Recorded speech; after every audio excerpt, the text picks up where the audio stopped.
নমস্কার। তফসিল জাতি আদিবাসী প্রাক্তন সৈনিক কৃষি বিকাশ শিল্পকেন্দ্রের আজকে 17ই মার্চ এবং 18ই মার্চ দুদিনের যে ওয়ার্কশপ বা ট্রেনিং প্রোগ্রাম হলো, সেখানে পশ্চিমবঙ্গের 16টি জেলা থেকে প্রতিনিধিরা বা কৃষকরা এখানে উপস্থিত হয়েছিল। তাদের মধ্যে আমাদের সংস্থার পক্ষ থেকেও কিছুজন ছিলেন এবং সংস্থার বাইরেও কিছুজন ছিলেন। এই প্রোগ্রামের মূল যেটা লক্ষ্য ছিল যে ভারত সরকারের যে পরিকল্পনা বা যোজনা যেটা রয়েছে, যে কৃষকদের আমদানি দুগুণা বা তিনগুণা করার লক্ষ্যে এগিয়ে চলা, সেটাকে সামনে রেখেই ভারত সরকারের skill council for green jobs এবং জার্মান সরকারের উদ্যোগে বিভিন্ন কোম্পানিদের টাই আপের মাধ্যমে যে সমস্ত জায়গা আছে সেখানের সাথে তালমিল করে আমাদের সংস্থার সহযোগিতায় এই ট্রেনিংটা সম্পূর্ণ হলো। এই ট্রেনিংয়ের মাধ্যমে আমরা আজকে 40 জন যে সমস্ত কিষানরা এখানে উপস্থিত হয়েছিলেন প্রত্যেকের হাতে আমরা সার্টিফিকেট তুলে দিয়েছি, যে সার্টিফিকেটের মাধ্যমে তারা তাদের এই যে যোজনার সাথে তাদেরকে টাই আপ করার যে জায়গাটা, সেটা কিন্তু আমরা সম্পূর্ণ করতে পারবো।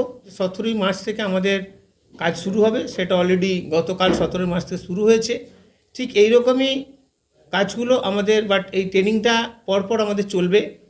আগামী 20 এবং 21শে জুলাই রয়েছে উড়িষ্যার বালেশ্বর জেলার জলেশ্বরে, উড়িষ্যা স্টেটের জন্য। এটা স্টেট লেভেলের প্রোগ্রাম, এটা ব্লক লেভেল বা ডিস্ট্রিক্ট লেভেলের প্রোগ্রাম নয়। তারপরেই থাকবে আমাদের 24, 25, 26শে মার্চ ব্যাঙ্গালোরে অর্থাৎ কর্ণাটকে।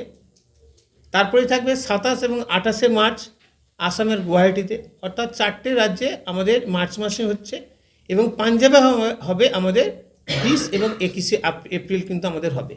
তো এর মধ্যে বিভিন্ন কৃষকদের তাদের নিজস্ব জমিতে ন্যাচারাল ফার্মিং হবে, তার পাশাপাশি এই প্রোগ্রামটা কিন্তু আমাদের হবে। हर साल 1 हेक्टेयर ज़मीन पे 20,000 रुपये की मदद दी जाती है, आर्थिक मदद दी जाती है। पैसा आपके अकाउंट में मिलता है डीबीटी के ज़रिए। और जो गायें आप पालते हैं उसके फॉडर के लिए भी 1 साल का 10,800 रुपया सरकार देती है। तो ये सरकार की तरफ से अभी सहूलत है, ये सेंट्रल गवर्नमेंट की स्कीम है। इसको मैचिंग ग्रांट्स स्टेट गवर्नमेंट्स भी करती हैं, बहुत सारी स्टेट्स में ये एप्लीकेबल है, लेकिन सेंट्रल ग्रांट तो मिलेगी।